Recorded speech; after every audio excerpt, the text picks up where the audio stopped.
Part 2. Is the Old Testament inspired?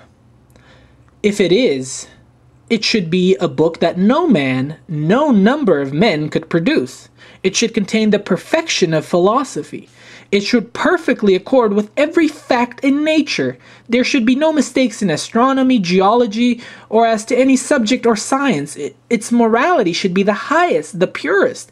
Its laws and regulations for the control of conduct should be just, wise, perfect, and perfectly adapted to the accomplishment of the ends desired. It should contain nothing calculated to make men cruel, revengeful, vindictive, or infamous. It should be filled with intelligence, justice, purity, honesty, mercy, and the spirit of liberty.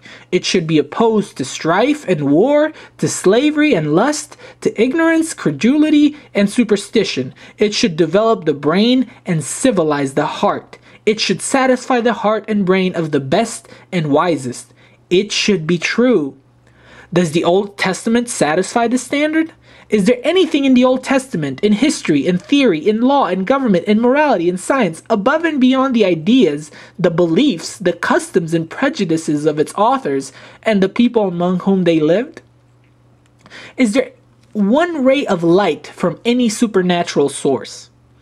The ancient Hebrews believed that this earth was the center of the universe, and that the sun, moon, and stars were specks in the sky. With this, the Bible agrees. They thought that the earth was flat, with four corners, that the sky, the firmament was solid, the floor of Jehovah's house. The Bible teaches the same. They imagined that the sun journeyed about the earth, and that by stopping the sun, the day could be lengthened. The Bible agrees with this. They believed that Adam and Eve were the first man and woman, that they had been created but a few years before, and that they, the Hebrews, were their direct descendants. This the Bible teaches.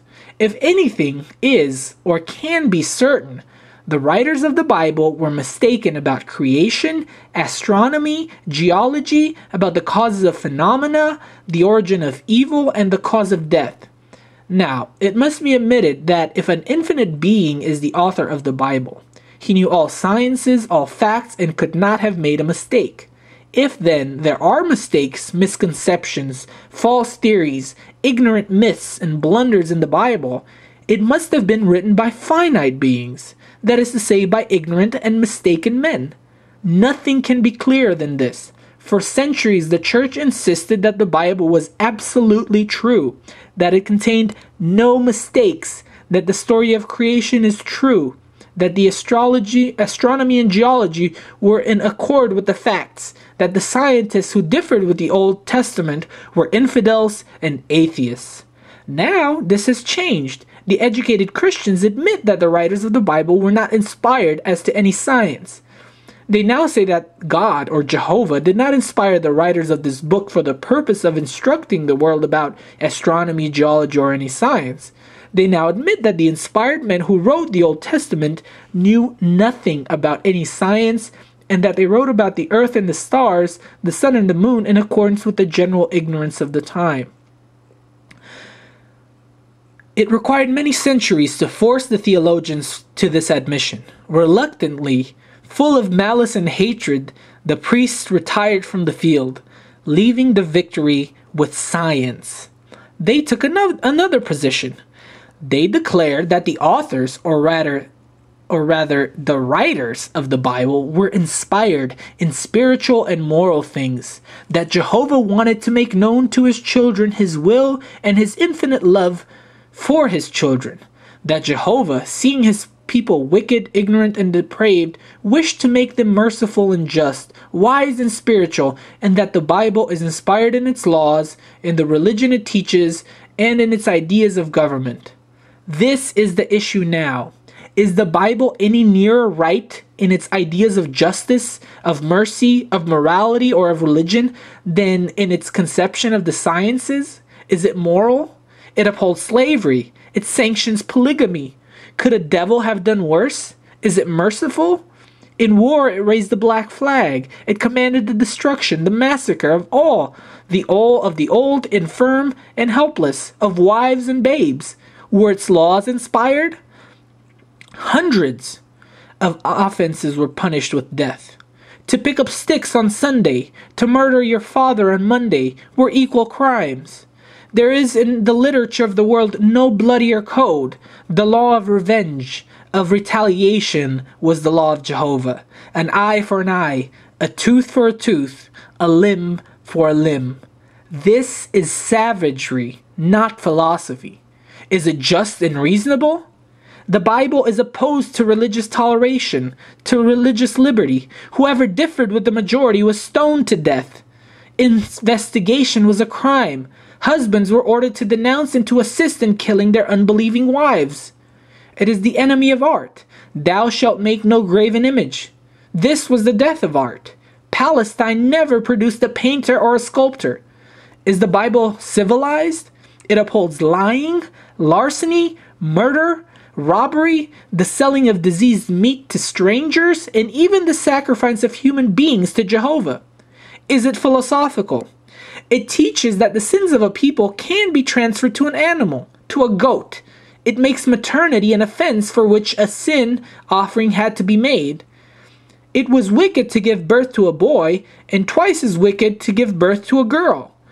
To make hair oil like that used by the priests was an offense punishable with death. The blood of a bird killed over running water was regarded as medicine. Would a civilized God daub his altars with the blood of oxen, lambs, and doves? Would he make all his priests butchers? Would he delight in the smell of burning flesh? The Ten Commandments.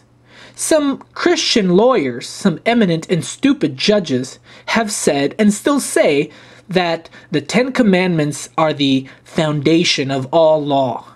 Nothing could be more absurd. Long before these commandments were given, there were the codes of laws in India and Egypt. Laws against murder, perjury, larceny, adultery, and fraud. Such laws are as old as human society, as old as the love of life, as old as industry, as the idea of property, as old as human love.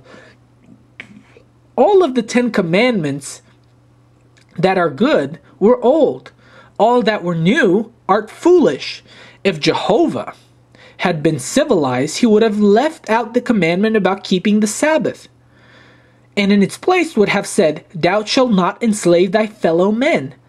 He would have omitted the one about swearing and said, "Thou shalt have but one wife, and the woman but one husband." He would have left out the one about graven images, and instead would have said, "Thou shalt not wage wars of extermination, and thou shalt not unsheath the sword except in self-defense." If Jehovah had been civilized, how much grander the Ten Commandments would have been.